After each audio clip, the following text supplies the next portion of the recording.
যে রোগ হলে বুঝবেন আপনাকে মেরে ফেলার জাদু করা হয়েছে, সেই জাদুর লক্ষণ যদি আপনার মধ্যে থাকে তাহলে আপনি সেই জাদু, টোনা, কুফরি কালাম, ব্ল্যাক ম্যাজিক 2 মিনিটে আপনি নষ্ট করুন।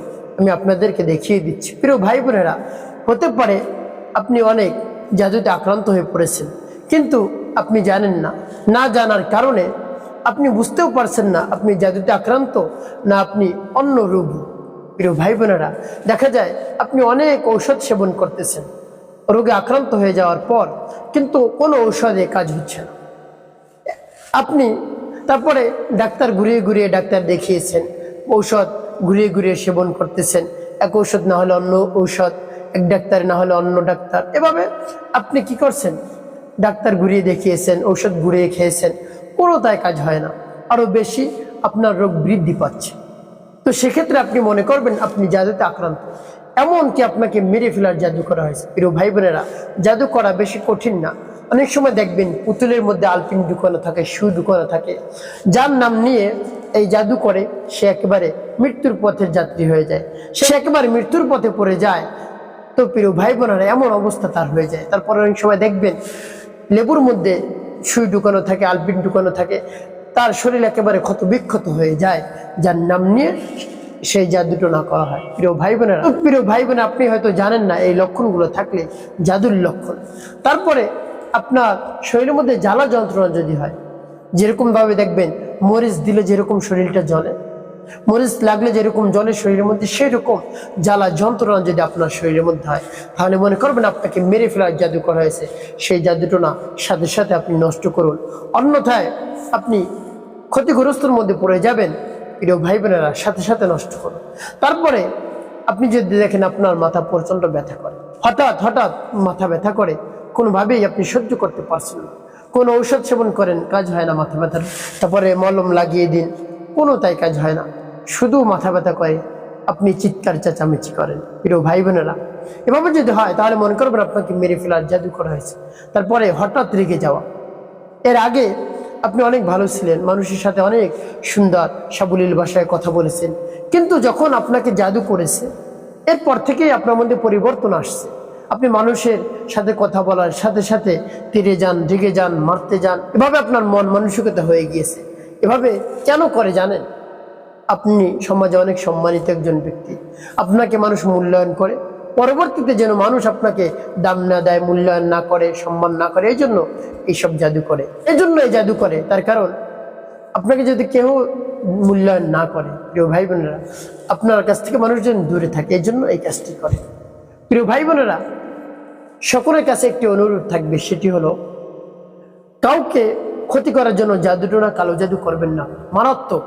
এখন বলতে পারেন যে কালো জাদু, কুফরি কালাম আছে, অবশ্যই আল্লাহ হাবিব সাল্লাল্লাহু আলাইহি সাল্লামকেও তো জাদু টোনা করেছে, আল্লাহ হাবিব সাল্লাল্লাহু আলাইহি সাল্লামকেও জাদু টোনা করেছে, ক্ষতি করেছে, সে ক্ষতিতে আক্রান্ত হয়ে গিয়েছে। তো প্রিয় ভাই বোনেরা, যখন জাদুতে আক্রান্ত হয়ে গেছেন আল্লাহ রাসূল সাল্লাল্লাহু আলাইহি সাল্লাম, তখন নামাজ আদায় করতেন, সিজদা দিতেন, সিজদা থেকে মাথা উঠাতে তার কষ্ট হয়ে যেত, অত্যন্ত কষ্ট হয়ে যেত। তো প্রিয় ভাই বোনেরা, এই জাদু টোনা সত্য করা যায়। প্রিয় ভাই বোনের জন্য কারো ক্ষতি করার জন্য জাদু টোনা করবেন না, তাহলে আপনারও ক্ষতি হয়ে যাবে। প্রিয় ভাই বোনেরা, তারপর যদি আপনি দেখেন দিন দিন আপনি শুকিয়ে যাচ্ছেন, যত ভালো ভালো খাবার আপনি খান না কেন আপনি শুকিয়ে যাচ্ছেন, কোনোভাবেই আপনার শরীর হচ্ছে না, তাহলে মনে করবেন আপনাকে মেরে ফেলার জাদু করা হয়েছে। তারপরে আপনি যদি দেখেন আপনার চেহারার মধ্যে পরিবর্তন, হঠাৎ পরিবর্তন চলে আসে, এইবারও এই খারাপ, তাহলে মনে করবেন আপনাকে জাদু করা হয়েছে। এই জাদু জিন শয়তানও করতে পারে, মানুষ শয়তানও করতে পারে। প্রিয় ভাই বোনেরা, এভাবে যদি দেখেন আপনি জাদুতে আক্রান্ত হয়ে পড়েছেন, সাথে সাথে আপনি জাদুটা নষ্ট করে ফেলবেন, অন্যথায় আপনি তিলে তিলে একেবারে শেষ হয়ে যাবেন। তারপরে যদি আপনার সামনে কোরআন তেলাওয়াত করা হলে আপনার মধ্যে খারাপ লাগে, আপনি বলেন এ বন্ধ করে, এখন কোরআন ছেড়ো না, আমার ভালো লাগে না, শুনতে পারছি না, এভাবে যদি হয় তাহলে আপনি মনে করবেন আপনি জাদুতে আক্রান্ত। একেবারে খুব সহজে আপনি জাদুতে আক্রান্ত কিনা নির্ণয় করতে পারবেন। কোরআন সামনে যদি পড়া হয়, কোরআন তেলাওয়াত করা হয়, আপনি কোরআনের অডিও যদি ছাড়েন, যদি শুনতে না পারেন, সহ্য যদি করতে না পারেন, তাহলে আপনাকে অবশ্যই কি করবে, তাহলে আপনি মনে করবেন আপনি জাদুতে আক্রান্ত হয়ে পড়েছেন, আপনাকে সেই জাদুটোনা কাটতে হবে। কোনো ডাক্তারি ঔষধি কাজ হবে না, আপনাকে কোরআনের চিকিৎসা নিতে হবে। প্রিয় ভাই বোনেরা, কিভাবে আপনি জাদু নষ্ট করবেন আমি সেটাও বলে দিচ্ছি। প্রিয় ভাই বোনেরা, তারপরে আপনার সংসারে যে অসুস্থ রোগীগুলো থাকে কোনোভাবেই সুস্থ হয় না। তো এভাবে যদি জাদু করে থাকে অসুস্থ হয়ে যায়, কোনোভাবেই সুস্থ হয় না। কোরআন চিকিৎসা ছাড়া যত ঔষধ সেবন করাচ্ছেন কোনোভাবেই কাজ হয় না। প্রিয় ভাই বোনেরা, যার যার নাম নিয়ে এভাবে ক্ষতি করবে সে একেবারে নিস্তেজ হয়ে যাবে। প্রিয় ভাই বোনেরা, এভাবে যদি হয় তাহলে আপনি মনে করবেন জাদুতে আপনি আক্রান্ত হয়ে পড়েছেন, ক্ষতির মধ্যে আপনি পড়ে গিয়েছেন অলরেডি। দেখা যায় এই সমস্যা আপনি দীর্ঘদিন যাবৎ ভুগতেছেন, আপনি বুঝতে পারছেন না যে আপনি জাদুতে আক্রান্ত, শারীরিক রোগী না আপনি জাদুর দ্বারা আক্রান্ত, বুঝতে পারছেন না। এই লক্ষণগুলো যদি আপনার মধ্যে দেখা যায় তাহলে আপনি সাথে সাথে কাল বিলম্ব করবেন না, সাথে সাথে আপনি আমলটি করবেন, অবশ্যই জাদুর না নষ্ট হবে ইনশাল্লাহ। প্রিয় ভাই বোনেরা, কেমন করে আপনি আমল করবেন বলে দিচ্ছি। আমলটি করার পূর্বে আপনার কাছে কোন জিনিস রাখতে হবে? পানি রাখতে হবে কিছু, 2 লিটার 3 লিটার যা রাখেন পানি রাখবেন। তারপর উত্তম রূপে ওযু করবেন, উত্তম রূপে ওযু করে পবিত্রতা অর্জন করবেন, পবিত্র স্থানে আপনি বসবেন। তারপর আপনার সামনে তো পানি থাকবে। তারপর কি করবেন? আপনি 11 বার ইস্তেগফার পাঠ করবেন, আস্তাগফিরুল্লাহ আস্তাগফিরুল্লাহ আস্তাগফিরুল্লাহ আস্তাগফিরুল্লাহ আস্তাগফিরুল্লাহ। তারপরে আপনি 11 বার দুরূদ শরীফ পাঠ করবেন, সাল্লাল্লাহু আলাইহি ওয়াসাল্লাম সাল্লাল্লাহু আলাইহি ওয়াসাল্লাম সাল্লাল্লাহু আলাইহি ওয়াসাল্লাম সাল্লাল্লাহু আলাইহি ওয়াসাল্লাম। এভাবে 11 বার দুরূদ শরীফ আপনি পাঠ করবেন। এবং যখন 11 বার ইস্তেগফার এবং দুরূদ শরীফ পাঠ করা হবে তারপর কি করবেন আমি বলে দিচ্ছি। প্রিয় ভাই বোনেরা, সকলের কাছে একটি অনুরোধ থাকবে, যখন আপনি আমলটি করবেন ভিডিওটি দেখবেন, ভিডিওটি না টেনে দেখার চেষ্টা করবেন, তাহলে আপনি সঠিক নিয়ম আমলটি করতে পারবেন। আর যদি টেনে টেনে কেটে কেটে দেখেন তাহলে দেখা যায় অনেক জায়গায় বাদ পড়ে যাবে। আরও একটি প্রশ্ন থেকে যায় যে হুজুর এই পানি পড়া বা পানিকে আমি রেডি করতে পারবো? হ্যাঁ, অবশ্যই পারবেন। একেবারে ছোট ছোট কয়েকটি সূরা দিয়ে আপনি এই পানি পড়া রেডি করবেন এবং কয়েকটি দোয়া রয়েছে সেই দোয়া আদায় করে, সেই দোয়া পাঠ করে আপনি পানি রেডি করবেন, আপনার পানি পড়া হয়ে যাবে। প্রিয় ভাই বোনেরা, এভাবে 11 বার ইস্তিগফার 11 বার দুরূদ শরীফ পাঠ করে তারপর আপনি সূরাতুল ফাতিহা পাঠ করবেন, যেমন বিসমিল্লাহির রহমানির রহিম আলহামদুলিল্লাহি রাব্বিল আলামিন আর রহমানির রহিম মালিকি ইয়াউমিদ্দিন ইয়্যাকা না'বুদু ওয়া ইয়্যাকা নাস্তাঈন اهدنا الصراط المستقيم صراط الذين أنعمت عليهم غير المغضوب عليهم ولا الضالين। এবার যখন সূরাতুল ফাতিহা পাঠ করে হয়ে যাবে একটি ফু দেবেন পানি। কতবার সূরাতুল ফাতিহা পাঠ করবেন? গুনে গুনে 11 বার সূরাতুল ফাতিহা পাঠ করে 11টি ফু পানির মধ্যে আপনি দিবেন। তারপরে আপনি আয়াতুল কুরসি পাঠ করবেন, বিসমিল্লাহির রহমানির রহিম আল্লাহু লা ইলাহা ইল্লা হুয়াল হাইয়ুল কাইয়্যুম লা তাখুযুহু সিনাতুন ওয়া লা নাওম লাহু মা ফিস সামাওয়াতি ওয়া মা ফিল আরদ من ذا الذي يشفع عنده إلا بإذنه يعلم ما بين أيديهم وما خلفهم ولا يحيطون بشيء من علمه إلا بما شاء وسع كرسيه السماوات والأرض ولا يؤوده حفظهما وهو العلي العظيم। এভাবে যখন আয়াতুল কুরসি পাঠ করা হয়ে যায় পানির মধ্যে একটি ফু। এভাবে আয়াতুল কুরসি কতবার পাঠ করবেন?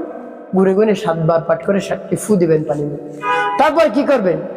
তারপরে আপনি একটি দোয়া পাঠ করবেন, লা ইলাহা ইল্লা আনতা সুবহানাকা إني كنت من الظالمين لا إله إلا أنت سبحانك إني كنت من الظالمين লা ইলাহা ইল্লা আনতা সুবহানাকা ইন্নী কুনতু মিনাজ জালিমিন।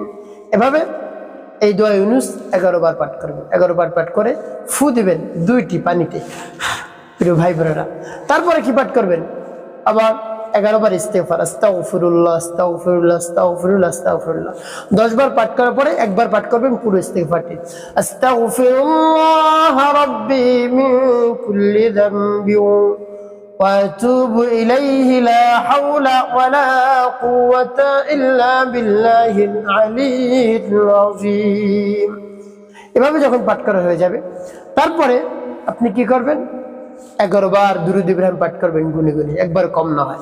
আল্লাহুম্মা সাল্লি আলা মুহাম্মাদ ওয়া আলা আলি মুহাম্মাদ কামা সাল্লাইতা আলা ইব্রাহিম ওয়া আলা আলি ইব্রাহিম ইন্নাকা হামিদুম মাজিদ। আল্লাহুম্মা বারিক আলা মুহাম্মাদ ওয়া আলা আলি মুহাম্মাদ কামা বারাকতা على إبراهيم وعلى آل إبراهيم إنك حميد مجيد. اللهم صل على محمد وعلى آل محمد كما صليت على إبراهيم وعلى آل إبراهيم إنك حميد مجيد. اللهم بارك على محمد وعلى آل محمد كما باركت على إبراهيم وعلى آل إبراهيم إنك حميد مجيد. اللهم صل على محمد وعلى آل محمد كما صليت على إبراهيم وعلى آل إبراهيم إنك حميد مجيد.